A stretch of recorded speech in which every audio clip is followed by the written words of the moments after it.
Hello friends, तो अब हम देखेंगे इसमें अगले लेक्चर को और ये तीसरा लेक्चर होगा। और जैसा कि मैंने पिछली वीडियो में आपको दिखाया था कि कैसे फिर यहाँ पे मोहम्मद गोरी का आक्रमण होता है, मतलब तुर्क आक्रमण में दो फेज में होता है। एक तो देखेंगे कि मोहम्मद गजनवी करता है और दूसरा फिर देखेंगे कि आप उसके बाद मोहम्मद गोरी करता है। तो ये दो फेज मैंने बताया था और उसके पहले मैंने आपको अरबी आक्रमण के भी बारे में बताया था कि अरबी आक्रमण कैसे होता है। तो ये दो फेज था, मैंने जैसा कि आपको बताया था कि तुर्की का तो दो फेज अलग ही था, समझिए। उसमें मतलब दो वंश ही बनते हैं, एक तो बनता है गजनवी वंश और उसके बाद दूसरा यामनी वंश देखेंगे, वो दोनों आक्रमण करते हैं। तो जैसा भारत पे मुस्लिम आक्रमण शुरू होता है तो पहले देखेंगे अरबी आक्रमण होता है, जिसमें कि मोहम्मद बिन कासिम पहला आक्रमण करता है 712 एडी में, और दूसरा फिर उसके बाद तुर्की आक्रमण करते हैं। तो तुर्कियों का फिर वहाँ पे देखेंगे इस्लामीकरण होता है, उसके बाद इस्लामीकरण होता है और फिर उसके बाद आक्रमण का सिलसिला चलता है। वहाँ पे गजनी एम्पायर बनता है, वो मैंने आपको बताया था कैसे गजनवी एम्पायर बनता है, तो पिछली वीडियो आपको देखना चाहिए उसके लिए। और फिर तुर्की का आक्रमण होता है तो गजनी वंश का जो पहले रहता है सुबुक्तगीन करता है पहला आक्रमण, जो देखेंगे तुर्क आक्रमण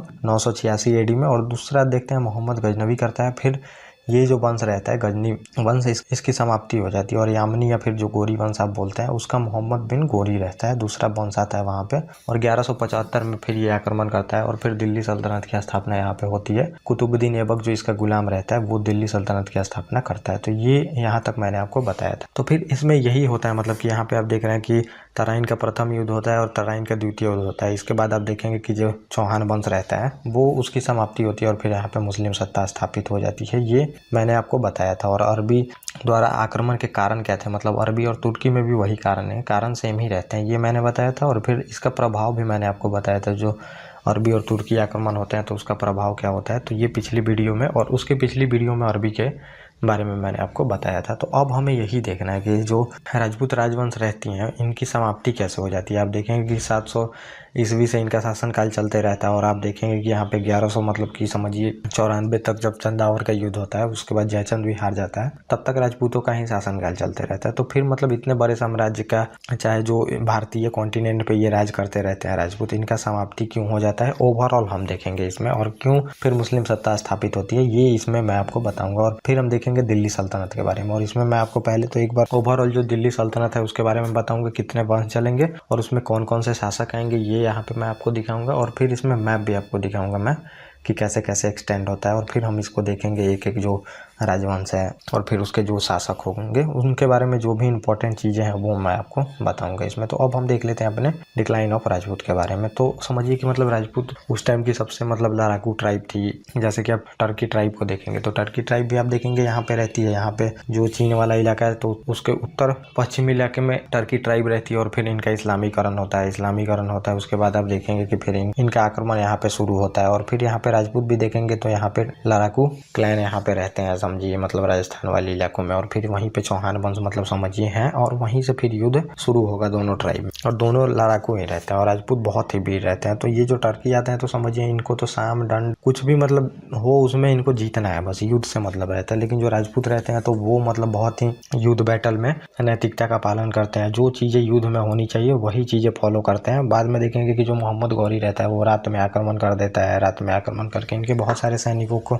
चौहान के जो सैनिक रहते हैं पृथ्वीराज चौहान के, तो उनको मरवा देता है। तो ये सब ये लोग करते हैं, ये सब भी मैं आपको बताऊंगा। तो उस टाइम की मतलब विश्व के सबसे लड़ाकू जनजाति थी ये जो राजपूत थे। और पहले था कि देखिए राजपूत जो राजवंश था तो ये गुर्जर प्रतिहार थे। ये पूरी तरह से यहाँ उत्तर भारत में आप देखेंगे गुर्जर प्रतिहारों का यहाँ पे शासन था। और यही गुर्जर प्रतिहार जब टूटते हैं तो आप देखेंगे कि यहाँ पे तोमर दिल्ली वाले इलाकों में रहते हैं, चौहान इस इलाकों में रहते हैं, राजस्थान वाला, और ये कुछ MP वाला भी थोड़ा इलाका आता है। उसके बाद देखेंगे कि परमार रहते हैं यहाँ पे। उसके बाद गुर्जर प्रतिहार ये छोटे हो गए रहते हैं, लेकिन यहाँ पे आप समझिए सोलंकी का शासन रहता है, सोलंकी चालुक्य भी बोलते हैं इनको, ये रहता है। और यहाँ पे कालचूरी रहते हैं, यहाँ पे गढ़वाल रहते हैं, और ये चंदेला रहते हैं यहाँ पे। और यहाँ पे नीचे आप देखिएगा चालुक्य का शासन रहता है, चालुक्य, उसके बाद राष्ट्रकूट, ये सब भी रहते हैं थोड़ा बहुत, लेकिन ये सब समाप्त हो गए रहते हैं। और यहाँ पे पाला एम्पायर रहता है, राष्ट्रकूट यहाँ पे रहता है, जो कि गुर्जर प्रतिहार जब रहते हैं तो यहाँ पे कन्नौज के लिए त्रिपक्षीय संघर्ष चलता है। पाल एम्पायर, यहाँ पे गुर्जर प्रतिहार, और यहाँ से राष्ट्रकूट एम्पायर, क्योंकि जो कन्नौज था वो बहुत ही इंपॉर्टेंट उस टाइम का शहर था। आज जैसे आप दिल्ली को देखते हैं वैसे ही शहर था कन्नौज, बहुत ही मतलब अमीर शहर था। और इधर ट्रेड के लिए जाना है तो गुर्जर प्रतिहार को इधर से ही जाना है तो ये ज़रूरी था इनके लिए। और फिर जो ये पाला एम्पायर थे इधर जाना था तो इनके लिए ज़रूरी था। और जो ये राष्ट्रकूट थे, इनके लिए भी ज़रूरी था, क्योंकि ये दोनों मिले ना तो बीच में ये ब्लॉकेज करने के लिए इनको, पाला एम्पायर और गुर्जर प्रतिहार के बीच में राष्ट्रकूटों के लिए। तो वो मैं बताऊंगा आपको एंशिएंट इंडिया में, वो हम देखेंगे चीज़ें। तो अब हम देख लेते हैं डिक्लाइन ऑफ राजपूत का जो भी पॉइंट है ये आपको पता चल जाएगा। तो पहला है कि राजपूतों के जो छोटे छोटे कई आप देखेंगे कि राज्य थे और ये आपस में संघर्ष करते रहते थे। तो जैसा मैंने आपको बताया, तो ये गढ़वाल, तोमर, परमार, सोलंकी, मतलब चौहान जो भी थे ये आपस में लड़ते रहते थे। तो पहले जब गुर्जर प्रतिहार थे तो मतलब कोई भी जो बाहरी आक्रमण है उनका हिम्मत नहीं हुआ कि इस इलाकों से आप देखेंगे कि ये लोग आक्रमण कर दे। लेकिन जैसे ये गुर्जर प्रतिहार टूटता है, फिर इसके जो सामंत रहते हैं ये छोटे छोटे राजवंश की स्थापना कर देते हैं, तो फिर ये लोग आपस में लड़ते रहते हैं, सभी अपने बाउंड्री का विस्तार करना चाहते हैं। तो वही चीज़ें मतलब ये बोला जाता है आपस में एकता नहीं थी। तो एकता नहीं थी ये समझिए, ये बात तो ठीक है, लेकिन एकता कैसे रहेगी? ये सब अपने आप में एक देश थे, तो अभी देश की भावना किसी में नहीं है। ये जो इनका छोटा छोटा इलाका है ये इन्हीं का देश है, और देश है तो फिर उसमें एकता की कोई भावना है ही नहीं। तो पहले ऐसा एकता नहीं था जैसा कि आप बात कर रहे हैं, पहले ये अपने आप में देश मानते थे। जैसे कि आप देखेंगे तो ये जो आज इलाका आप देखेंगे तो अफगानिस्तान अलग देश है, पाकिस्तान अलग देश है, ईरान अलग देश है, इराक अलग देश है, सऊदी अरब अलग देश है, लेकिन है तो ये मुस्लिम है। तो अब मान लीजिए कि जैसे कि भारत से युद्ध छिड़े, तो अब ये भारत से पाकिस्तान का युद्ध छिड़े तो ये सब तो मदद नहीं करेंगे अफगानिस्तान, जो चाहे ईरान है, सऊदी अरब है, तो ये मदद नहीं करने वाले पाकिस्तान की। ये बात आपको समझना पड़ेगा, भले ही ये मुस्लिम है लेकिन मदद नहीं करेंगे। तो वही चीज़ें थी इस टाइम, जो भी थे ये अपने आप में एक कंट्री ही थे। ये बोला जाता है कि मतलब आपस में इन लोगों की एकता नहीं थी। तो एकता की बात ही नहीं है जब आपस में ये देसी हैं, तो ये बात थी। लेकिन अब ऐसा बोला जाता है तो इसको आप समझ सकते हैं। तो ये है, और आपस में जब संघर्ष करते हैं आप किसी भी, मान लीजिए ये क्लैन छोटा ही क्लैन है लेकिन ये आपस में संघर्ष करता है, तो होगा क्या कि इकोनॉमिकली लॉस तो आपकी होगी ही, लोग मारे ही जाएंगे। सैनिक जो युद्ध लड़ेगा वो सैनिक भी मारा ही जाएगा। उसमें जितने भी योग्य सैनिक होते थे तो अब सेनापति दूसरे क्लैन के और सैनिक फिर भिड़ते थे, उसमें बहुत सारे सैनिक मारे जाते थे और समझिए इकोनॉमिकली बहुत लॉस होता था इन लोगों को। पैसा तो था, समझिए भारतीय कॉन्टिनेंट पे जो भी राज्य किया उसके पास पैसा की कोई कमी नहीं थी, लेकिन लॉस तो होता था, इकोनॉमिकली लॉस होता था, जिससे कि आपको रिसोर्स झोंकना चाहिए था इधर से जो आक्रमण होता था उधर, लेकिन आप लोग अपने मतलब खुद में लड़के फिर सेना का वहाँ पे पावर जो है वो कम होते जा रहा था, और आर्थिक जो है वो समझिए कि इकोनॉमिकली भी लॉस होते जा रहा था। इस वजह से भी माना जाता है कि राजपूत धीरे धीरे डिक्लाइन हो जाते हैं। और फिर दूसरा आप देखेंगे कि राजकोष आपसी लड़ाई में नष्ट होता था। तो जैसे मैंने बताया कि अब आपसी लड़ाई होगी तो आपका तो राज्य कोष नष्ट होगा ही, और जो योग्य सेनापति हैं तो योग्य सेनापति आपको लगाना चाहिए इस इलाकों में लड़ने के लिए, जो कि अब गजनवी और फिर जो गोरी आक्रमण कर रहे हैं मतलब तुर्क और जो अरबी, यहाँ पे लगाना चाहिए आप लोगों को। लेकिन ये फिर जो आपके योग्य सेनापति हैं वो आपस में ही युद्ध करके मारे जा रहे हैं, इकोनॉमिकली लॉस हो ही रही है आप लोगों की, क्योंकि सेना जो है वो लड़ेगी। जब कोलेट्रल होगा तो वहाँ पे कोलेट्रल डैमेज भी होगा। जब देश की सैनिक वहाँ पे लड़ेगी, मतलब दो शासक हैं उनके सैनिक लड़ेंगे तो वहाँ पे सैनिक तो मरेंगे ही, ये लाजमी सी बात है, ये चीज़ें होती है। और फिर दूसरी बात ये इसमें है कि दान दक्षिणा के माध्यम से जो धन है वो समझिए जो धन था वो मंदिरों में एकत्रित होते जा रहा था। तो आप देखेंगे कि बिल्कुल ट्रेंड रहता है, जो भी आक्रमण करता है मतलब शासक वो सीधे मंदिर पे अटैक करता है। क्यों मंदिर पे अटैक करता है? क्योंकि आपको पता है कि मंदिरों में इतना पैसा होता था, जैसे आज भी है हमारे यहाँ पे। तो आज देखेंगे तिरुपति बालाजी अभी गणना मतलब उसके संपत्ति की लगाई गई है तो 2 लाख करोड़ की संपत्ति है उसके पास। तो 2 लाख करोड़ समझिए अपने आप में बहुत बड़ा रकम है। 4 लाख करोड़ तो हमारा पूरा देखेंगे कि रक्षा बजट है। 2 लाख करोड़ समझिए एक मंदिर के पास पैसा। तो उस टाइम भी इतना ही पैसा होता था जो बड़ी बड़ी मंदिर होती थी। सोमनाथ पे आप देखेंगे कि बार बार आक्रमण किया जाता था। सोमनाथ मंदिर में बहुत पैसा था, और जब ये सोमनाथ मंदिर को मोहम्मद गजनवी लूट के ले जाता है तो वो तो पागल हो जाता है, इतना धन उसको मिलता है कि आखिर में मैं करूँ क्या इस धन को। ऐसा बोला जाता है कि कितना 300-400 ऊँटों पे लाद के ले जाया जाता है उस पैसे को। तो ये होता है, मतलब बहुत ज़्यादा इन लोगों को संपत्ति मिलती है। दान दक्षिणा जो मंदिर में जाता है उससे फिर मंदिर पे आक्रमण करते हैं। और ये दान दक्षिणा कहाँ जानी चाहिए थी? आपको सेना में खर्च करनी चाहिए थी, सेना को मॉडर्नाइज करना चाहिए था। अच्छे अच्छे जो घोड़े थे वो अरब से मंगाना चाहिए था, अरब से मंगा के मतलब सैनिक में घोड़े देना चाहिए था, जो कि घोड़े के ही दम पे देखेंगे कि अरबी और तुर्की फिर आते हैं आक्रमण करते हैं, वो सक्सेस होते हैं क्योंकि उनके जो घोड़े थे वो फास्ट भागते थे। और फिर वहाँ पे होता क्या था कि फास्ट भाग के जो स्लो मूविंग सेना रहती है राजपूतों की, हाथी गज सेना ऐसे रहते हैं, मतलब बहुत बड़े बड़े सेना रहते हैं, लेकिन स्पीड नहीं रहती है सेना में। एक जगह से दूसरे जगह जाने में बहुत टाइम लग जाता है। जैसे कि वो लोग अरबी जब आएंगे और तुर्की जब घोड़े लेके आएंगे तो वो मतलब पलक झपकते उनकी सेना एक जगह से दूसरे जगह चली जाती थी, तो फिर ये लोग पीछा नहीं कर पाते थे और फिर वो लोग मतलब कि घेर के अटैक करते थे यहाँ पे। ये चीज़ें थी, तो जितना भी ये पैसा लगा था उसको सेना में खर्च करना चाहिए था और भी मतलब सोसाइटी को मॉडर्नाइज करना चाहिए था। ये चीज़ें थी यहाँ पे होनी चाहिए थी, ये कारण रहता है। और अगला जो कारण रहता है वो देखेंगे सामंती व्यवस्था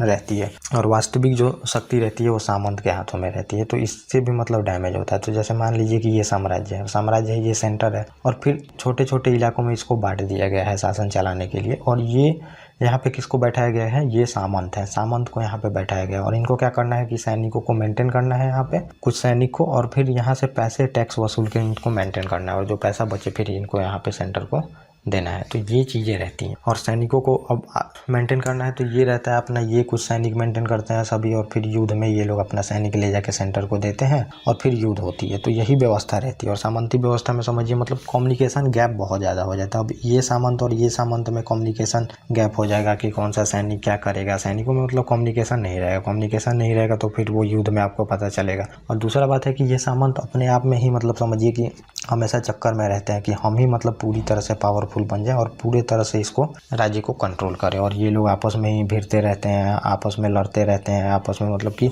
सेंटर के प्रति लॉयल नहीं रहते हैं। और जो सैनिक भी रहता है तो वो सामंत के प्रति रहता है और कभी कभी देखते हैं कि सामंत जो रहता है वो किसी अलग शासक से मिल गया युद्ध में तो आपके साथ खड़ा है लेकिन वो युद्ध समझिए कि इसके तरफ से कर रहा है, ये चीज़ें चलती थी। तो सामंती व्यवस्था से मतलब बिल्कुल सैनिक जो था ये कमज़ोर था और यही सब सीख के हम देखेंगे कि आज जो है हमारा सैनिक व्यवस्था, तो आप अब देखेंगे कि सेंटर के हाथ में बिल्कुल सैलरी भी सेंटर देगी, सब कुछ सेंटर करेगी, उसमें कुछ भी ये नहीं होगा कि हमारे जो स्टेट हैं वो सैनिक रखेंगे। तो ये सब व्यवस्था हम कैसे सीखे हैं, फिर हिस्ट्री से ही सीख के लागू करते हैं। तो ये व्यवस्था थी यहाँ पे सामंती व्यवस्था के ये दोस्त थे। और फिर बाद में आप देखेंगे मतलब दिल्ली सल्तनत में भी आएगी तो इक़्तिदारी व्यवस्था, ये सामंती व्यवस्था का ही एक्सटेंड वर्जन है। फिर उसके बाद देखेंगे कुछ सुधार करके जो मनसबदारी व्यवस्था अकबर आएगा वो लागू करेगा, तो वो मैं आपको बताऊंगा वहाँ पे। और सेना तथा सैनिक संगठन में उत्तरदायी नहीं थे, तो जो सेना में ही मेनली आपको सेना में ही देखना है। अब युद्ध हारा तो कोई सेना के वजह से ही हारता है, लेकिन और भी कारण उसमें रहते हैं, लेकिन मेनली आपको सेना के बारे में देखना है। तो सेना में अब था कि जो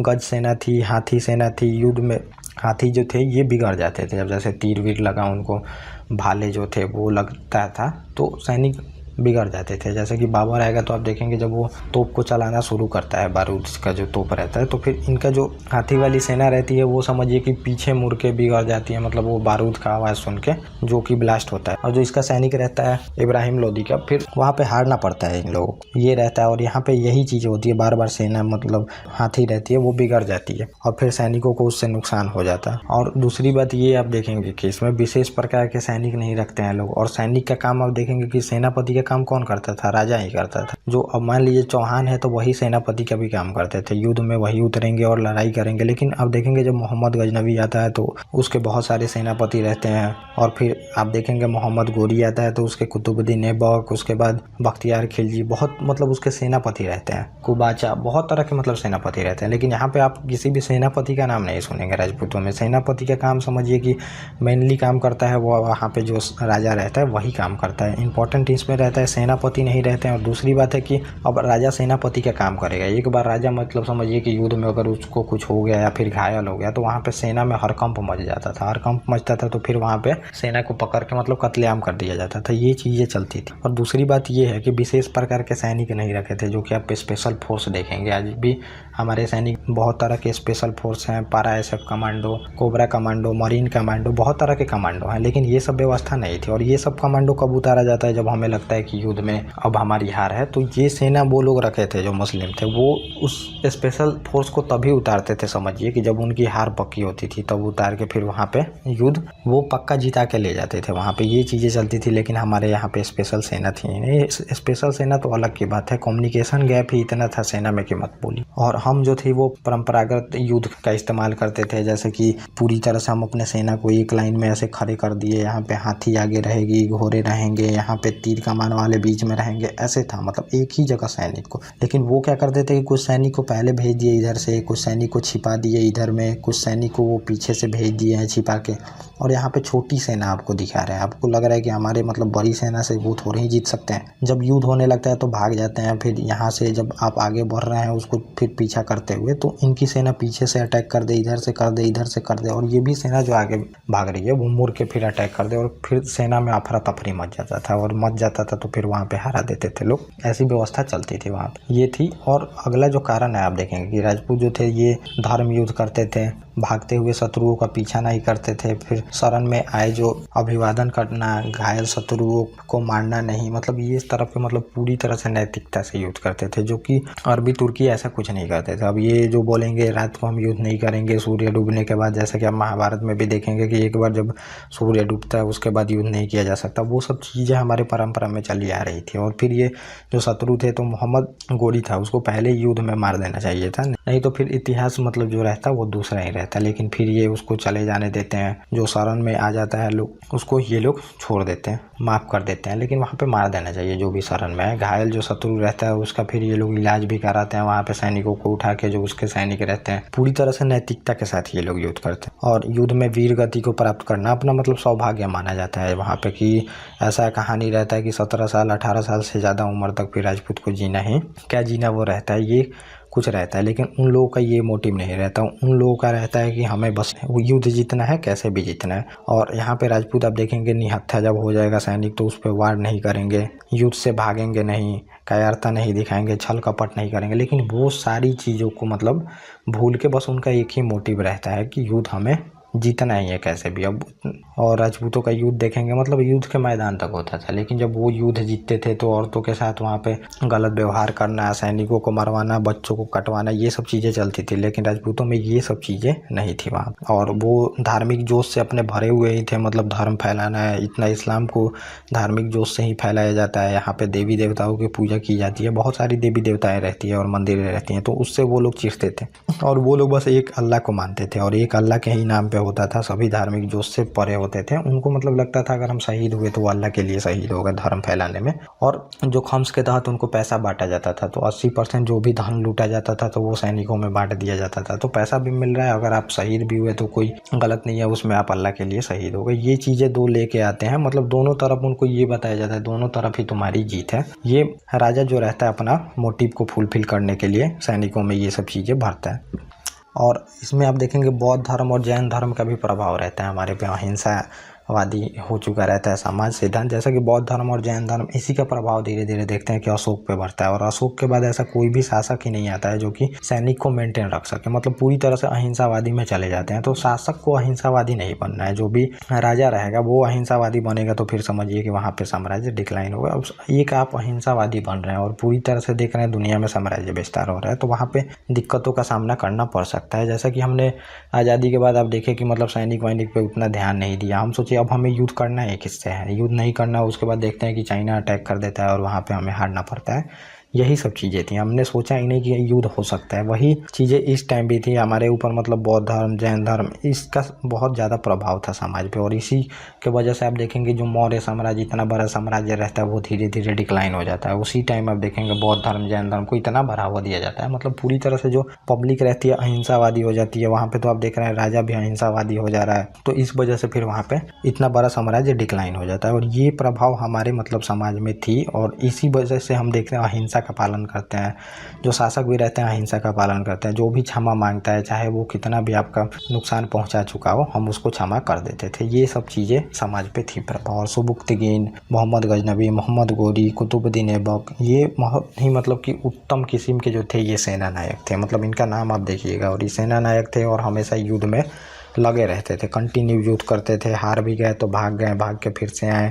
और यहाँ पे राजा को ही युद्ध करना होता था। इतना सारे आप देख रहे हैं सेनापति, सेना नायक का नाम सुन रहे हैं, लेकिन आप समझिए कि राजपूतों में किसका नाम सुन रहे हैं आप। एक ही नाम अभी आपको सुनने को मिलता होगा कि जो पृथ्वीराज चौहान है। तो यही युद्ध करते हैं, यही टक्कर ले पाते हैं, सबसे वीर ये रहते हैं। और ये लोग यहाँ पे मतलब उत्तम किस्म के सेना नायक रहते हैं और ये धर्म युद्ध के लिए कुछ भी करने के लिए तैयार रहते हैं। ये भी एक कारण रहता है जिसमें कि राजपूतों का डिक्लाइन होता है। और दूसरा है आम जनता राजनीतिक विषयों में उदासीन रहती थी। तो आम जनता को कोई मतलब ही नहीं था, अब समानता ही नहीं थी, असमानता बहुत अधिक थी, लोगों को लगाव ही नहीं था। जब तक समानता नहीं दीजिएगा लोगों को, फिर वहाँ पे सभी लोग सैनिक में भर्ती नहीं हो सकते हैं, तो फिर सैनिक वहाँ पे मजबूत कैसे होगी। अब ऐसा नहीं है कि एक आप जाति से बिलोंग करते हैं तभी आप मतलब कि उत्तम किस्म के लोग बन सकते हैं या फिर बीट बन सकते हैं, ये सब थी। और इस वजह से जो था ये भेदभाव ज़्यादा था, तो हमेशा राजपूत को ही लड़ना है। और पूरी जो जनता होती थी उसको मतलब कि बैटल के मैदान से, मतलब जैसे आप पिच पे मैच देख रहे हैं, तो मैच देख रहे हैं तो जो 10 खिलाड़ी 11 खिलाड़ी गए हैं पिच पे, वही डिसाइड करते हैं कि हारना है कि जीतना है, वही चीज़ें थी। और फिर उससे क्या होगा, 11 खिलाड़ी जो जीत रहे हैं उससे जो जनता है वो खुशी होगी या दुखी होगी। युद्ध अगर जीतती है तो जनता खुशी होगी और युद्ध हारती है तो जनता दुखी होगी। यही चीज़ें उस टाइम तक युद्ध बैटल में बस राजपूत लड़ते थे, और उसके बाद पूरी तरह से जो जनता होती थी उस क्लैन की, वो उसका फ्यूचर डिसाइड होता था। अगर हार जाती थी तो फिर उनको कटवाया जाता था, समझिए उनको मरवाया जाता था, और तो बच्चों के साथ दुष्कर्म किए जाते थे। ये सब चीज़ें होती थी। समाज मतलब कि बहुत दयनीय हालत हो जाती थी उनकी, उनको बस बाहर से देखना ही होता था। तो बहुत ज़्यादा फिर वहाँ पे उनको प्रताड़ना का सामना करना पड़ा है जनता को। जनता फिर साथ में आती ही नहीं थी, जनता को फिर शासन में बुलाया ही नहीं जाता। वही सब चीज़ें हम फिर सीख के आज देख रहे हैं कि आज वो सब चीज़ों को हमने बंद किया है, और फिर सबको बराबर का अधिकार दिया गया। अब सैनिक में ये नहीं है कि बस राजपूत ही सैनिक जा सकते हैं, कोई भी जा सकता है जो उसके काबिल। ये सब चीज़ें थी जिससे कि समानता नहीं थी, इस वजह से भी फिर धीरे धीरे डिक्लाइन हो जाता है राजपूतों का। तो ये इतना कारण था जो आपने समझ लिया डिक्लाइन ऑफ राजपूत के बारे में, तो ये मैंने बता दिया। इस वजह से पूरी तरह उसके बाद देखेंगे डिक्लाइन ऑफ राजपूत। और यहाँ से फिर राजपूत यहाँ पे रहते हैं राजस्थान वाले इलाकों में, मालवा वाले इलाकों में भी रहते हैं। उसके बाद बहुत दिनों तक तो संघर्ष चलते ही रहेगा, जब अंग्रेज आएंगे वहाँ तक संघर्ष चलते रहेगा। ऐसा नहीं है संघर्ष नहीं चलेगा, लेकिन मतलब शासन से ही इनको बाहर कर दिया जाता है, समझिए। अब ये राजस्थान वाले इलाकों में ही शासन करते हैं। उसके बाद दिल्ली सल्तनत भी बहुत बार जीतेगा, फिर ये लोग अपने आप को आज़ाद भी कर लेंगे, फिर मुग़ल भी जीतेंगे। और मुग़ल तो फिर अपने साथ ही अकबर रहता है वो मिला लेता है, फिर जाके अपना बाउंड्री को एक्सटेंड करता है, क्योंकि अकबर समझ जाता है कि बिना राजपूतों को मिलाए हम पूरी तरह से जो भारत है उस पर राज नहीं कर सकते हैं। और अकबर मिलाता है, और समझिए पूरी तरह से राजपूत को, अब पूरी तरह से जो राजपूत रहते हैं इनको सारे इलाकों को जीत के देते हैं। जो प्रमुख देखेंगे सेनापति, इनके प्रमुख सेनापति राजपूत ही रहते हैं, और जहाँ भी इनको भेजा जाता है युद्ध के लिए वो जीत जीत के इलाकों को देते हैं। और फिर जो सम्मान भी रहता है वो देता है, फिर वैवाहिक संबंध भी बनाता है, ताकि फिर भारतीयों के साथ घुला मिला जा सके। मतलब अपना भारतीकरण कराने का चाहता है कि मतलब लोग समझ सके कि ये उनका शासन है। और फिर उसके बाद देखेंगे कि वर्ल्ड की सबसे लार्जेस्ट इकोनॉमी भी बनेगा भारत जाके वहाँ पे मुगलों के टाइम। तो ये राजपूतों के वजह से ही मिलता है। तो जब राजपूतों को सम्मान देता है तो फिर राजपूत इनको अपना मतलब कि जो भी चीज़ें रहता है वो इनकी मदद करते हैं लोग। तो ये रहता है। तो ये आपने डिक्लाइन देख लिया, वो तो मैं पिछली वीडियो में कंप्लीट करना चाहता था, लेकिन वहाँ पे हो नहीं सका क्योंकि लेक्चर बड़ा हो गया था। तो अब हम इसमें देखेंगे दिल्ली सल्तनत के बारे में। जैसा कि दिल्ली सल्तनत मैंने पहले आपको बता ही दिया कि कैसे स्थापना होती है, तो अब हम टाइम को बर्बाद नहीं करते हैं। अब हम सीधे दिल्ली सल्तनत को देखते हैं कि जो मोहम्मद बिन गौरी रहता है वो जीत जाता है तराइन का प्रथम युद्ध, तराइन का द्वितीय युद्ध, और चंदावर का भी युद्ध देखते हैं कि 1194 में जयचंद को हरा के। फिर अब समझिए कोई यहाँ पे है ही नहीं जो कि इसको रोक सके, और रोक सके तो फिर वहाँ पे भी इसके साम्राज्य में देखेंगे कि जो ये गोर वाला इलाका रहता है, मतलब गजनवी वाला इलाका, यहाँ पे ये जो सैल्युक रहते हैं ये हमेशा और ख्वारिज़मी युद्ध इससे करते रहते हैं। तो फिर ये क्या करता है, गोरी को जीते हुए इलाकों पे गवर्नर बना के यहाँ पे चला जाता है युद्ध के लिए, क्योंकि इसका ये जो साम्राज्य था इसको भी प्रोटेक्ट करना था। लेकिन वे फिर वहाँ पे इसकी मृत्यु हो जाती है, समझिए, जो खक्कर जनजाति रहती है उसके द्वारा। और दूसरा एक कहानी वो है कि फिर पृथ्वीराज चौहान उसको मार देते हैं, जो कि शब्द वेदी भान चला के, मतलब समझिए कि इसकी मृत्यु हो जाती है। तो फिर उसके बाद जो कुतुबुद्दीन ऐबक रहता है तो उसको अमीरों द्वारा आमंत्रित किया जाता है कि तुम यहाँ का शासक बनो, जो इलाका जीते हो उसका शासक बनो। और फिर यहाँ पे दिल्ली सल्तनत की स्थापना करता है कुतुबुद्दीन ऐबक। तो वही हमें देखना है, अब दिल्ली सल्तनत की स्थापना होती है। और फिर ये दिल्ली सल्तनत, और फिर थोड़ा सा आप लोग वंश और सल्तनत जो रहता है उसमें आप लोग, या फिर साम्राज्य, उसमें आप लोग थोड़ा सा अंतर समझ लीजिए। साम्राज्य जो रहता है ये पूरी तरह से समझिए एक लैंड है, और साम्राज्य है इस पे वंश का शासन चलेगा। अब जैसे कि यहाँ पे देखेंगे कि पहले गुलाम वंश चलता है, उसके बाद खिलजी चलेगा, उसके बाद तुगलक, उसके बाद सैयद, उसके बाद लोधी। तो ये 4 वंश चलता है इस पर। साम्राज्य जमीन का तो टुकड़ा वही है, लेकिन वंश बदल रहा है, मतलब कि एक जो परिवार के लोग हैं वो हट जा रहे हैं परिवार के। तो यही आप समझ सकते हैं नॉर्मल इजी वे में। जैसे कि आप देखेंगे भारत पे बीजेपी भी शासन की है, कांग्रेस भी की है, आगे चल के मान लीजिए कि आम आदमी भी पार्टी करे, तो ये वंश बदल रहा है। लेकिन जो हमारा साम्राज्य है, जमीन है भारत का, वो 32 लाख स्क्वायर किलोमीटर ही है। उसी पे ये लोग जो राजनीति पार्टी है वो शासन कर रहे हैं, वो समझिए उस टाइम के वंश थे। तो यही आपको समझना चाहिए इसमें। तो ओवरऑल इसमें इसमें आप लोग थोड़ा सा देख लीजिए, इसमें कि कहेंगे कि दिल्ली सल्तनत पे इसमें पहला जो चलेगा ये गुलाम वंश, दूसरा खिलजी वंश चलेगा और उसके बाद तुगलक वंश चलेंगे, जिसमें कि 9 शासक को आपको देखना होता है, लेकिन उतने शासक को हम नहीं देखेंगे। मेनली जो इम्पोर्टेंट शासक है उसके बारे में मैं आपको बताऊंगा। उसके बाद सैयद चलेंगे जिसके 4 वंश होंगे। उसके बाद लोदियों का शासन चलेगा और ये अफगानी मूल के रहते हैं लोदी, तो ये मैं आपको बताऊंगा वहाँ पे। तो ये देखिए कि इसमें हमें देखना है गुलाम वंश में कितने शासक रहते हैं। कुतुबुद्दीन ऐबक रहता है और जिसका 1206 से 1210 तक शासनकाल चलेगा। इसकी मृत्यु होगी, उसके बाद आराम से आएगा, 1210 में इसका शासनकाल चलेगा। फिर इल्तुतमिश आता है। इल्तुतमिश का शासनकाल हमें देखना होता है 1210 से लेकर 1236 तक इसका शासनकाल चलता है। फिर रुकमुद्दीन फिरोज शाह आता है, इसको भी हमें देखना होता है। उसके बाद रजिया सुल्तान आती है, उसके बाद बहराम शाह आता है, उसके बाद मसूद शाह आता है, उसके बाद महमूद आता है। ये मतलब समझिए कि कुछ शासक आते हैं इसमें। और इसके बाद समझिए कि बलबन भी आता है। इसके बाद आप देखेंगे कि 1565 में बलबन का शासनकाल आता है और बलबन का शासनकाल चलता है 1287 तक। तो वो मैं आपको बताऊंगा। तो ये तो ओवरऑल है, बाकी हम काफ़ी डिटेल से इसमें देखेंगे। उसके बाद खिलजी वंश की स्थापना होगी। उसके बाद जलालुद्दीन खिलजी होगा, अलाउद्दीन खिलजी होगा, शिहाबुद्दीन होगा, कुतुबुद्दीन मुबारक होगा और नसीरुद्दीन खुसरो खां होगा। इसमें ये है, इसमें 3 देखेंगे। तुगलक में भी गयासुद्दीन तुगलक, मोहम्मद बिन तुगलक, फिरोज शाह तुगलक, फिर गयासुद्दीन तुगलक शाह द्वितीय, ये कुछ शासक इसमें आएंगे इंपॉर्टेंट। और इसमें खिर्ज खां आएगा जो कि तैमूर आक्रमण होगा तो इसको गवर्नर बना के जाता है, तो उसको मैं आपको बताऊंगा वहाँ पे। फिर मुबारक शाह आएगा, उसके बाद मोहम्मद शाह आएगा, अलाउद्दीन आलम शाह आएगा और उसके बाद लोदियों का शासनकाल आता है। बहलोल लोदी, सिकंदर लोदी, इब्राहिम लोदी। और यही इब्राहिम लोदी है, इसको हरा के फिर यहाँ पे देखेंगे कि बाबर रहता है, वो बाबर मुगल वंश की स्थापना करता है। तो ये रहता है यहाँ पे शासन। और थोड़ा थोड़ा मैं आपको मैप भी दिखाते चलूँगा। तो पहले आप देखेंगे कि खिलजी डायनेस्टी में यहाँ तक इनका शासनकाल हो जाता है। और जब मामलुक डायनेस्टी रहती है या फिर गुलाम वंश भी बोलते हैं इसको, तो इनका शासनकाल यहीं तक रहता है। और फिर जब तुगलक आएंगे तो देखिए ये पूरी तरह से बहुत ज़्यादा मतलब इलाकों को जीतते हैं। तो सबसे ज़्यादा इलाका जो जीतते हैं ये तुगलक ही जीतते हैं। और उसके बाद जब लोदी आएंगे तो पूरी तरह से ये दिल्ली तक ही, बाद में तो दिल्ली तक ही सिमट के रह जाते हैं। उसके बाद जो बाबर रहता है वो हरा ही देता है इन लोगों को। ये रहता है यहाँ पे, ये मैं आपको बताऊंगा यहाँ पे। तो अब हम देख लेते हैं एक एक शासक के बारे में और जो इंपॉर्टेंट पॉइंट है वो मैं आपको बता ही दूंगा इसमें। और जो इंपॉर्टेंट समझाने वाली चीज़ें हैं और जो इंपॉर्टेंट फैक्ट है एग्जाम के लिए वो भी मैं आपको दिखा दूंगा इसमें। तो ये गुलाम वंश की स्थापना होती है। पहला जो रहता है ये गुलाम वंश रहता है और इसको ही मामलुक वंश भी बोलते हैं। तो ये 2 वंश आप याद रखेंगे, मामलुक वंश या फिर इसको गुलाम वंश बोला जाता है। और फिर इसी का जो शासक रहता है ये कुतुबुद्दीन ऐबक रहता है। मतलब ये दिल्ली सल्तनत की स्थापना करता है। जैसा कि मैंने बताया गोरी रहता है, गोरी का ही ये गुलाम रहता है और गोरी के जितने भी अभियान होते हैं उसमें उसका साथ देता है। और ये मतलब प्रमुख उसका सेनापति रहता है और फिर इससे बहुत ही खुश रहता है जो गोरी रहता है। और इसी को फिर यहाँ का पूरी तरह से शासन देके चला जाता है गोरी।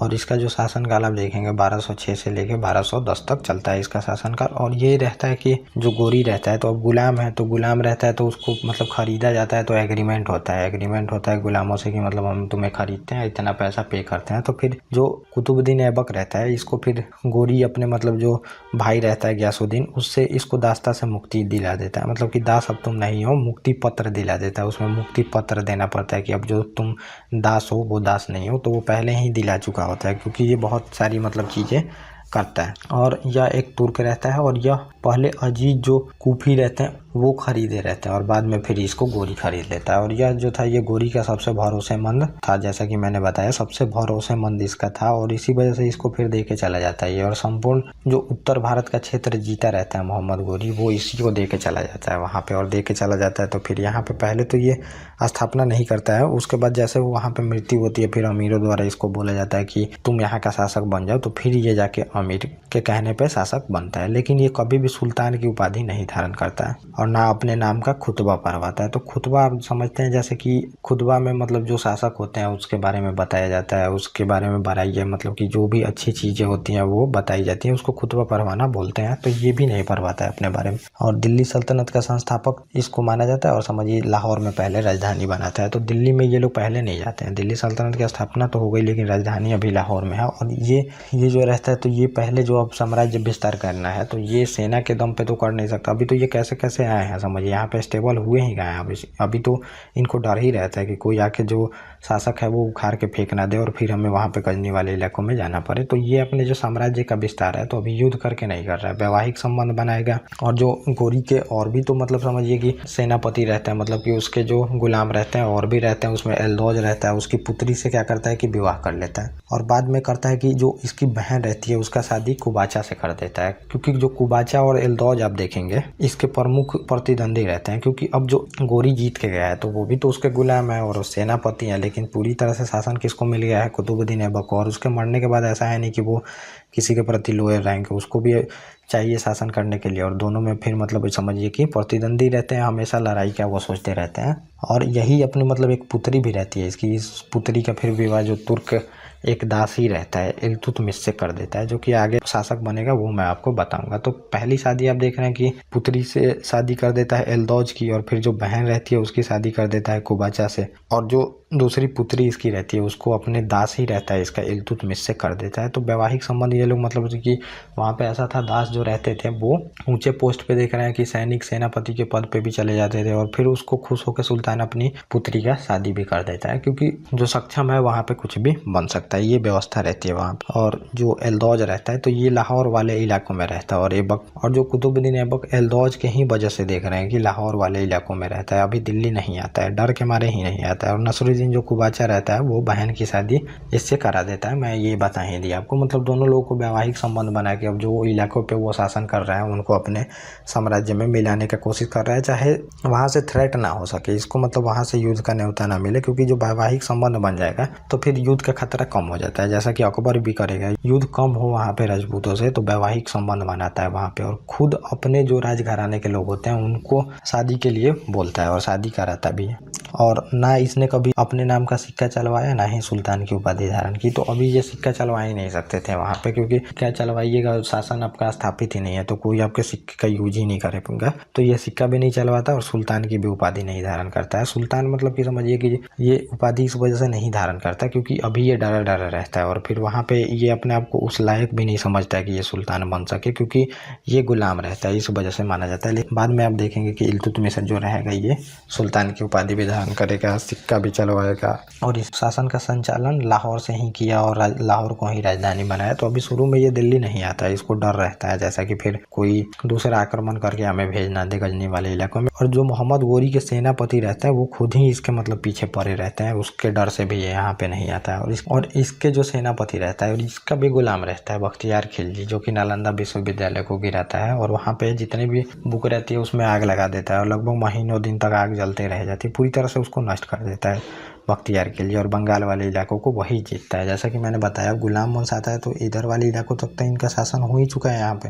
यही बंगाल वाले इलाकों को जीतता है बख्तियार खिलजी, और यहाँ पे विक्रमशिला विश्वविद्यालय और नालंदा विश्वविद्यालय रहता है उनको पूरी तरह से नष्ट कर देता है। और जो बख्तियार खिलजी रहता है ये इधर भी जाना चाहता है युद्ध जीतने इलाकों को, लेकिन यहाँ पे जो असम में आप देखेंगे कि जनजातियों द्वारा इसकी हत्या कर दी जाती है। और फिर इसकी होती क्या है कि 1200 आप देखेंगे 10 में पोलो खेलते समय, पोलो जो कि हॉर्स पे दौड़ के मारा जाता है, पोलो आपने देखा होगा बहुत सारे मूवियों में, तो वही खेलते रहता है, फिर इसकी उससे गिर के मृत्यु हो जाती है। फिर आराम से गद्दी पे बैठता है और आराम से लगभग 1 साल तक शासन करता है। तो पोलो से गिर के इसकी हो जाती है, चौगान या फिर पोलो उसको बोलते हैं, और फिर इसको लाहौर में दफना दिया जाता है। ये इसके साथ होता है। और जो इसका निर्माण कार्य रहता है तो 2.5 दिन का झोपड़ा बनवाता है, ये मस्जिद बनवा देता है। तो अब शुरू में तो ये लोग आते हैं तो मतलब समझिए इनके पास ना पैसा है ना कुछ भी है, तो जो भी पहले के मंदिरें रहती हैं, मंदिरें जितने इंपॉर्टेंट स्थल रहते हैं उन्हीं को क्या करते हैं ये लोग कि जैसे मंदिर है तो उसके आगे का दीवार तोड़ दिए, वहाँ पे अगला दीवार अपना जो इस्लामिक आर्किटेक्चर का भाग है उस तहत बना दिए, ऊपर से कुछ गुंबद रख दिए तोड़ के मंदिरों को। ये लोग करते थे क्योंकि शुरू में पैसा ही नहीं है कि आप कुछ बना पाएंगे।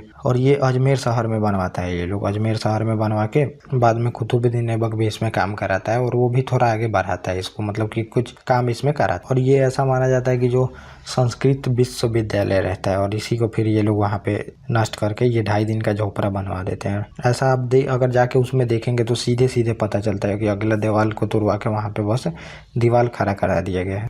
अभी भी देवी देवताओं की जो मूर्तियाँ आप देखेंगे वो बिल्कुल ऐसे दिखती हैं, मतलब जो भी फर्श पे डिजाइन किया गया है वो सब चीज़ें सीधे सीधे दिखती है वहाँ पे। और दूसरा फिर ये कह रहते हैं कि कुतुब मीनार की नींव रखता है, कुतुब मीनार की नींव रखता है। फिर इसको इल्तुतमिश देखेंगे कि इसको पूरा कराएगा, तो वो भी मैं आपको बताऊंगा। कुतुब मीनार की नींव तो ये रख देते हैं जो कि दिल्ली में है। और फिर ये सब तो आर्ट एंड कल्चर का पार्ट है, लेकिन मैं आपको बता दे रहा हूँ यहाँ पे थोड़ा थोड़ा। और कुबतुल इस्लाम जो मस्जिद रहती है उसका भी निर्माण ये कराता है, दिल्ली में ही है ये भी। और इंडो इस्लामिक शैली, मतलब शुरू में तो ये लोग देखेंगे कि इकोनॉमी पे इनका अभी शासन स्थापित हुआ नहीं है, और फिर पैसा है नहीं, तो वो जो मैंने बताया बहुत सारी चीज़ों को तोड़ के वो लोग बनाते हैं।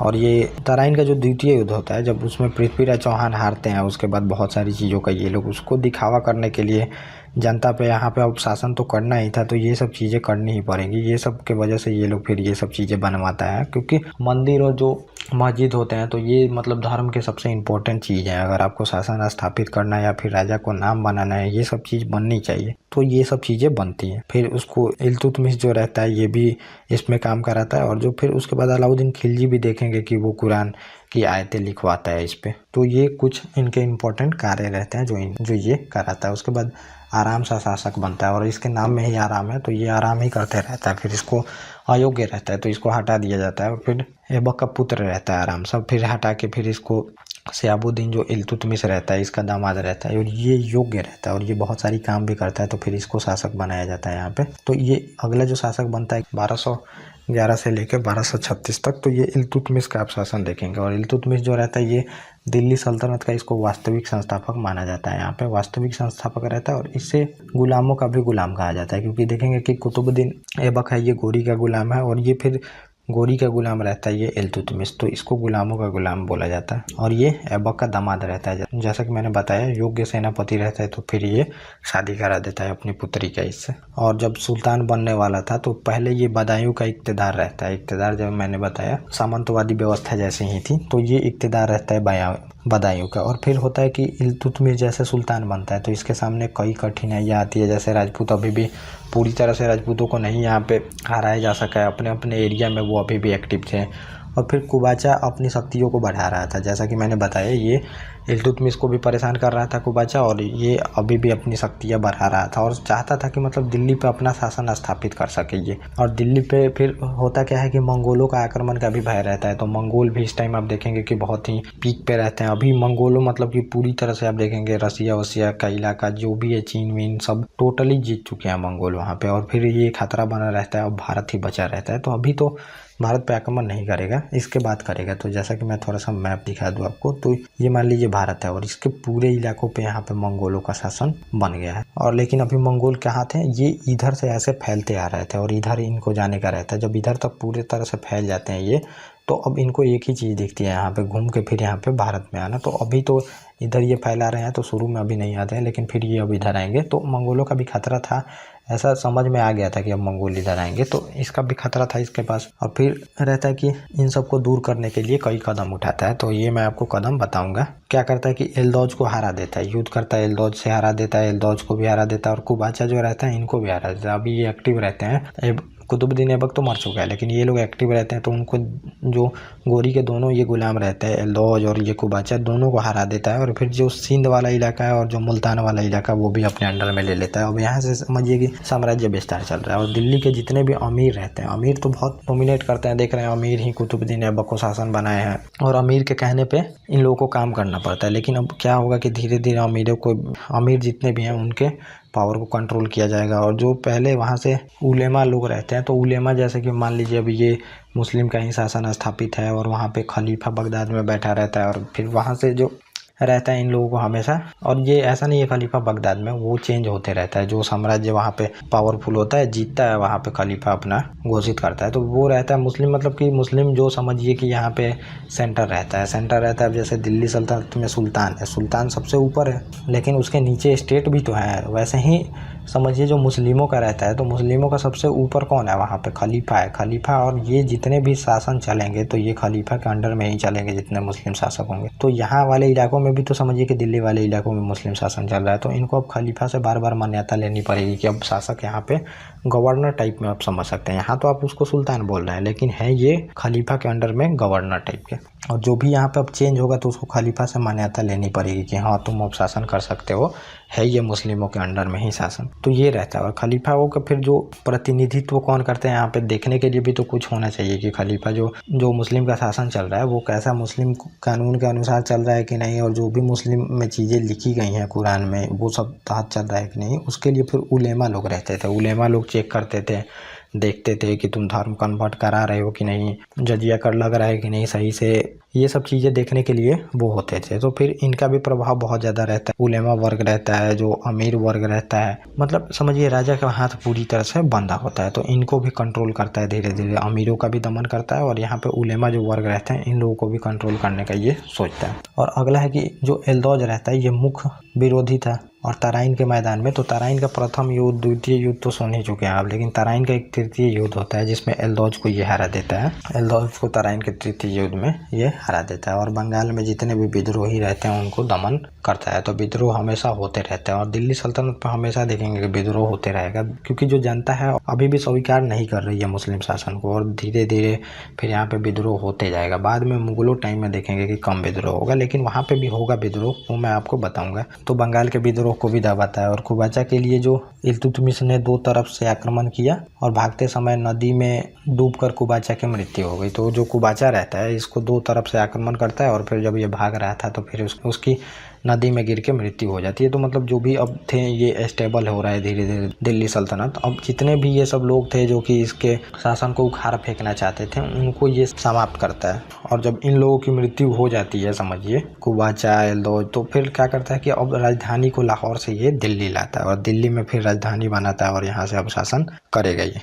और फिर क्या करता है कि 40 जो अमीर दल रहते हैं उनका गठन करता है और 40 दल या फिर चाहलगानी भी बोलते हैं, मतलब कि 40 जो इसके प्रमुख गुलाम रहते हैं, चाहे इसके जो प्रमुख अपने आदमी है, मतलब कि जो इससे बगावत नहीं कर सकते हैं, इनको अपने शासन प्रशासन में नियुक्त करता है। क्योंकि इसको बार बार डर रहता है कि जो सुल्तान है उसको शासन से ना हटा दिया जाए और जो इम्पोर्टेंट चीज़ें हैं हम अपना कंट्रोल यहाँ स्थापित कर सके। तो इसलिए क्या करता है कि 40 गुलामों का एक चाहलगानी मंत्रालय टाइप में आप समझ सकते हैं, मंत्रालय बनाता है। जैसे कि आप कैबिनेट देखेंगे तो उसमें सभी इंपॉर्टेंट मंत्री रहते हैं, वही चीज़ें ये बनाता है। 40 अमीरों का दल या फिर इसको गुलामों का दल भी समझ सकते, शासन को सुचारू रूप से चला सके और फिर जो कोई इसको इसके पद से ना हटा सके। क्योंकि बहुत सारे अंतर रचे जाते थे अमीरों द्वारा, उलेमाओं द्वारा, जनता द्वारा, जो कुछ शासक हैं मिल के। तो इसके लिए ये अपने आदमी को ही इसमें रखता है शासन चलाने के लिए। और फिर इसको तुर्कानी चाहलगानी बोलते हैं इसको जो बनाता है इसमें। और बाद में आप देखेंगे कि बलबन इसको समाप्त करेगा, क्योंकि बलबन इसी का हिस्सा रहता है। अभी ये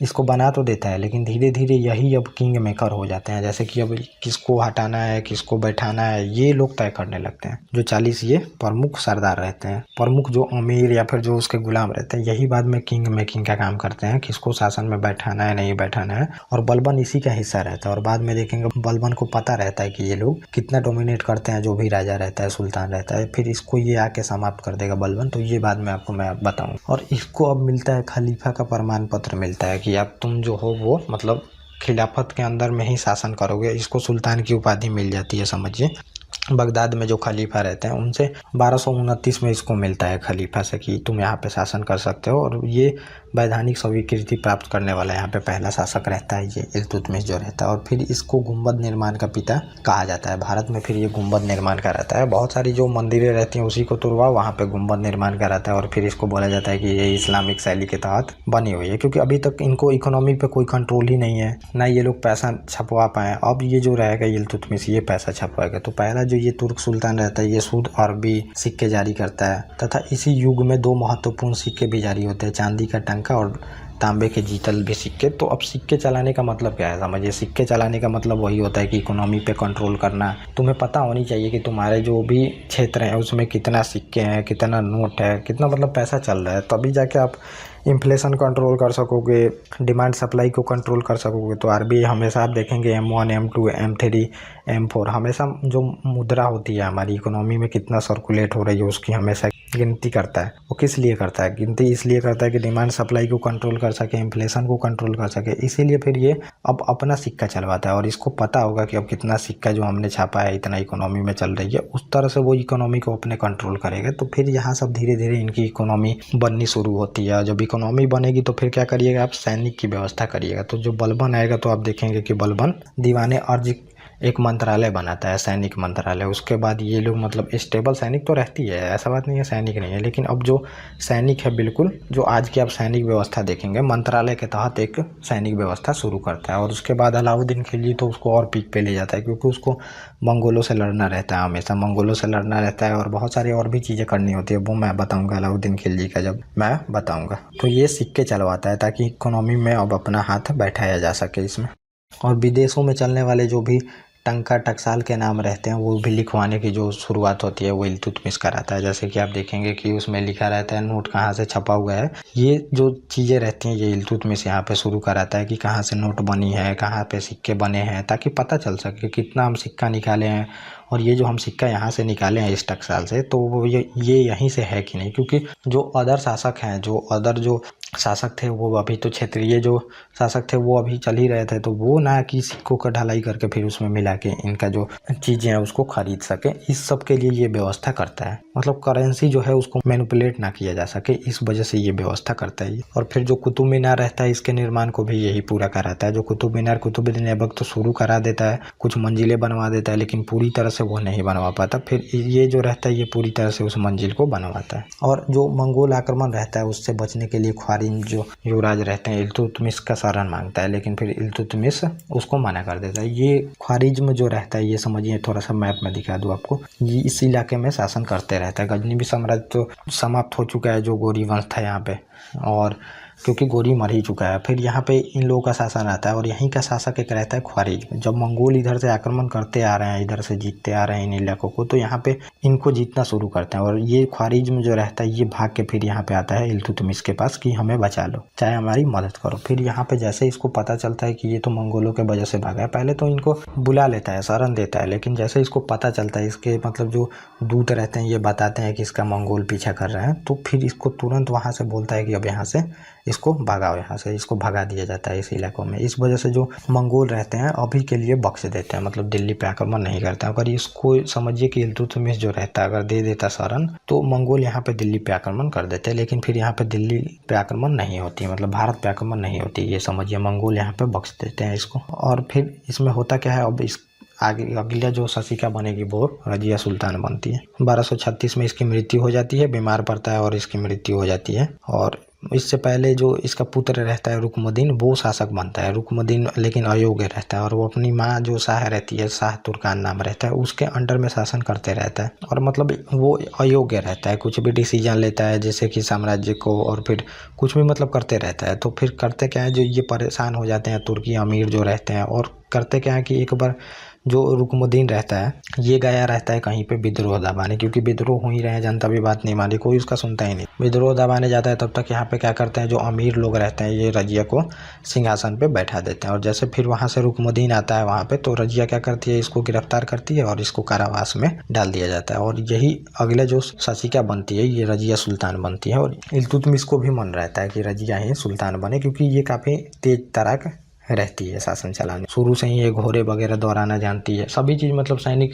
में भी कुशल रहती है ये। और अगले ये जो है ये शासिका बनती है, समझिए ये पहली शासिका भी बोला जाता है कि रजिया सुल्तान ही है यहाँ पे। लेकिन रजिया जो करती है तो वो देखेंगे कि बाद में मतलब कि पुरुषों जैसा पूरी तरह से व्यवहार करती है, और जितने अमीर रहते हैं उलेमा रहते हैं उनको ही सप्रेस करने लगती है। फिर जाके ये लोग ही षड्यंत्र रचेंगे और इसको पद से हटाएंगे, तो वो मैं आपको बताऊँगा। तो इल्तुतमिश की मृत्यु के बाद 30 साल जो रहता है ये शासन अस्त व्यवस्था रहता है, और रजिया सुल्तान को अमीरों ने गद्दी पे बैठा दिया। तो फिर जैसे रुकमुद्दीन को फिर वहाँ पे वो अयोग्य रहता है और एक विद्रोह दबाने गया रहता है। विद्रोह तो होते रहते हैं इसके शासनकाल में, क्योंकि अयोग्य रहता है, यही विद्रोह दबाने गया रहता है और फिर इसको रजिया को सुल्तान इसमें बना दिया जाता है।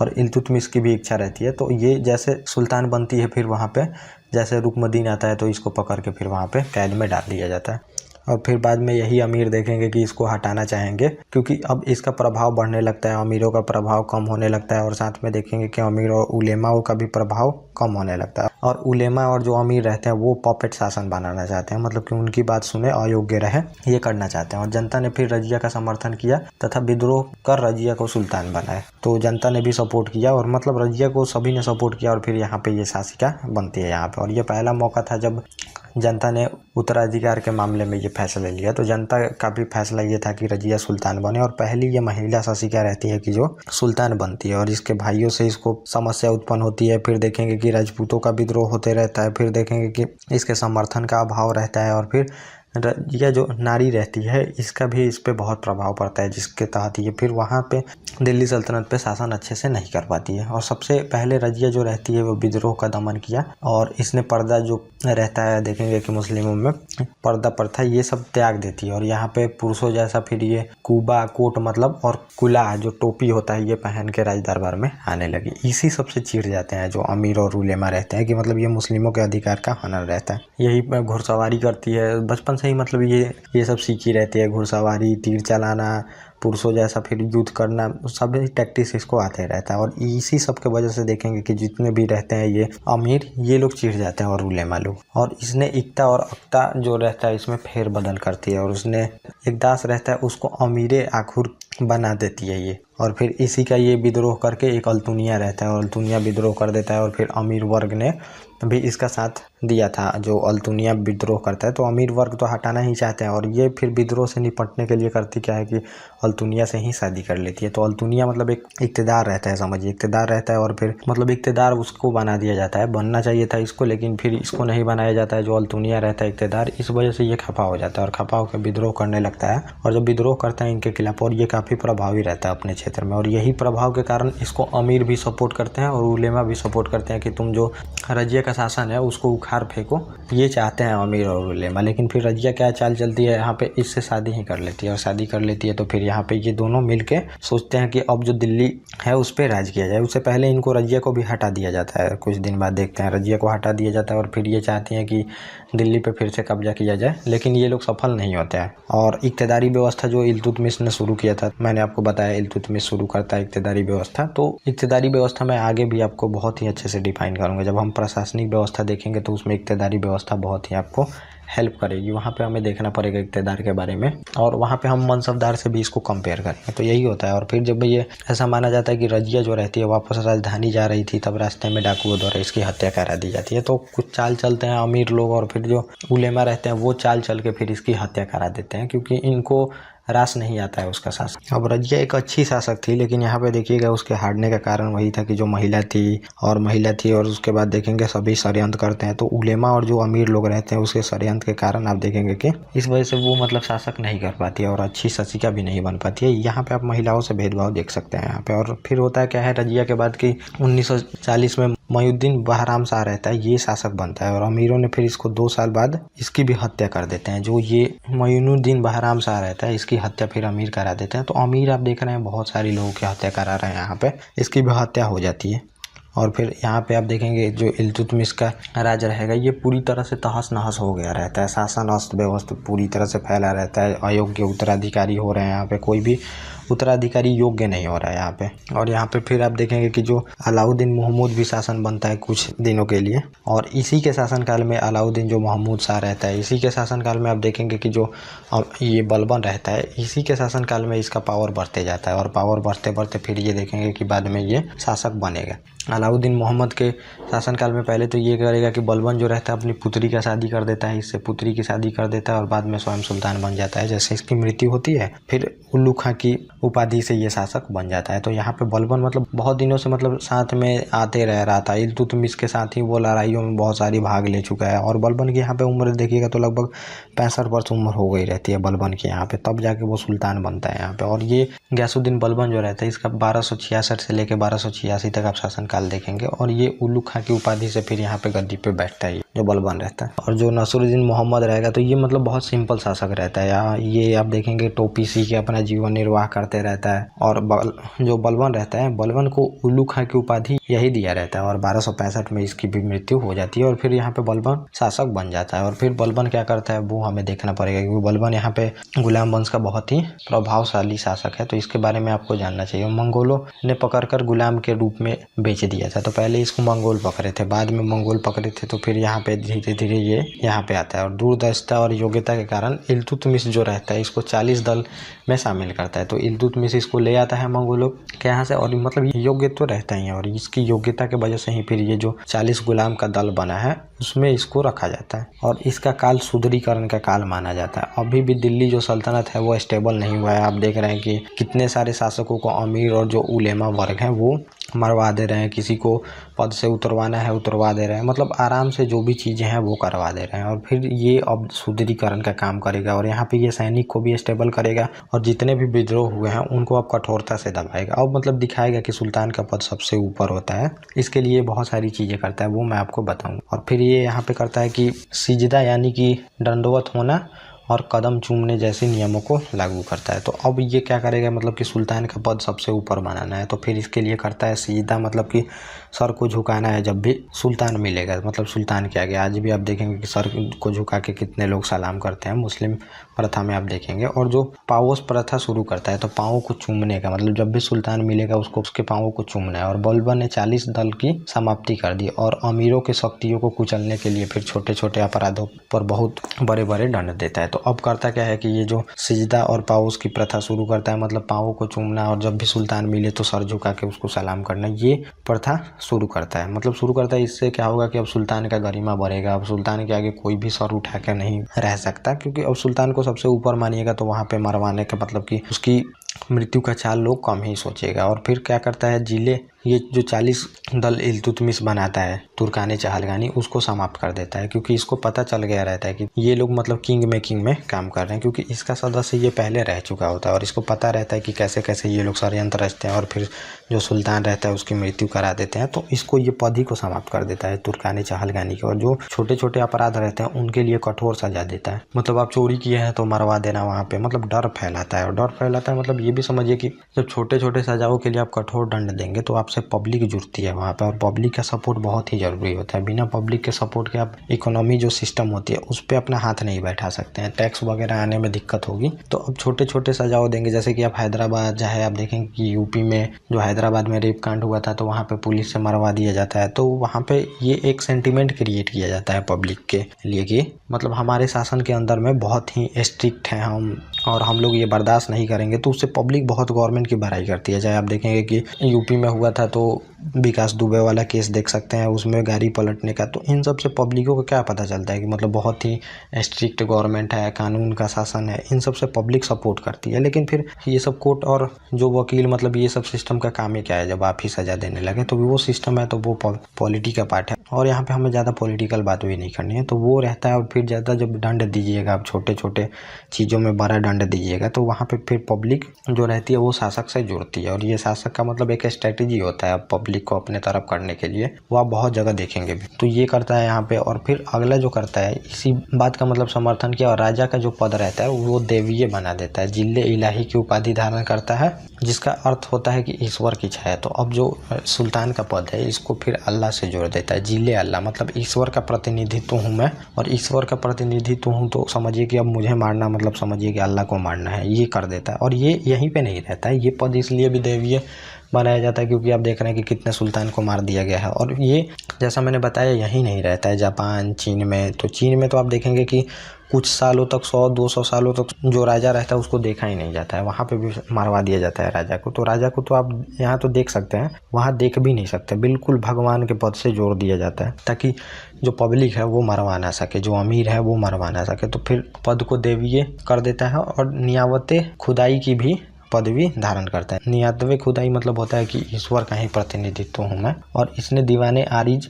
नामक सैन्य व्यवस्था शुरू करता है। अब एक मंत्रालय ही बनाता है दीवाने आरिज, क्योंकि अब देख रहे हैं कि जो मंगोल है वो पूरी तरह से पीक पे हैं। और पहली बार आप देखेंगे कि मंगोल आक्रमण इल्तुतमिश के काल में होता है। इल्तुतमिश के ही काल में आप देखेंगे कि जो चंगेज खां रहता है उसी के समकालीन रहता है, और चंगेज खां के काल में ही बहुत मंगोल जीतते हैं। और मंगोल जो रहता है वो समझिए कि पूरी तरह से जहाँ भी जाते हैं वहाँ गाँव के गाँव लोगों को मरवा दिया जाता है, जितने भी युवा रहते हैं उनको समाप्त करवा दिया जाता है, औरतों को वासना के लिए सैनिक को दे दिया जाता है। मतलब बहुत तरह से बुरी हालत कर दिया जाता है। जहाँ से वो गुजरते हैं बस वहाँ पे बंजर ही बची रहती है। चाहिए। तो फिर अब भारत को भी वो जीतना चाहते हैं, भारत को भी जीतना चाहते हैं। तो फिर यहाँ पे दिल्ली सल्तनत ही है, अभी देख रहे हैं शुरू में दिल्ली सल्तनत ही है जो कि लोहा लेगा, मतलब इम्पोर्टेंट यहाँ पे जो अभी तक जो पूरी तरह से यहाँ पे शासन कर रहे हैं। तो फिर इनको सैनिक चाहिए और जनता भी विद्रोह करते रह रही है, तो इस वजह से भी सैनिक चाहिए जनता के विद्रोह को दबाने के लिए।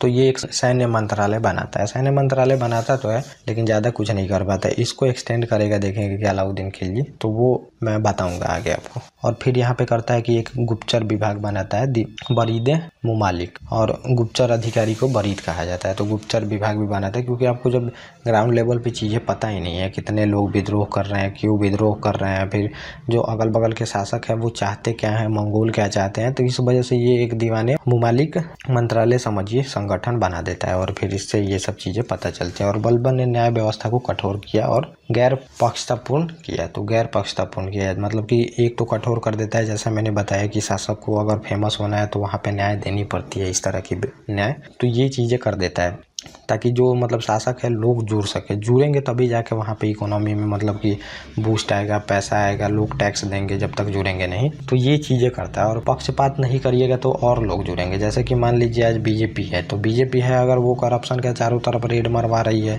लेकिन अगर उसके पार्टी के लोग भी करप्ट हैं तो अगर उस पर वो रेड मरवाती है और फिर उसको जेल भेज देती है, तो समझिए लोग उससे कितना जुड़ेंगे। ये स्ट्रेटेजी होता है। जैसे कि आम आदमी पार्टी को देखेंगे तो पंजाब में एक मतलब उनके भी मंत्री थे, तो उनको भी वहाँ पे जेल में भेज दिया जाता है। तो उससे मतलब पब्लिक क्या समझती है कि बहुत ही मतलब क्लीन छवि के ये पार्टी है, मतलब बिल्कुल इन पे आरोप नहीं है, अपने पार्टी को ही लोगों को भेज देते हैं। ये चीज़ें शुरू करता है ये, तो हमें आज से जोड़ना पड़ेगा तभी आपको जो चीज़ें हैं वो अच्छे से समझ में आएंगी। और फिर दरबार में जो रहता है हंसी मजाक भी बंद करा देता है। हंसी मजाक जो पोशाक, वो बैठने की जो जगह है वो भी निर्धारित कर देता है, इस पोशाक को ही पहन के आना है और बैठने का जगह है वो वहीं पे बैठेगा।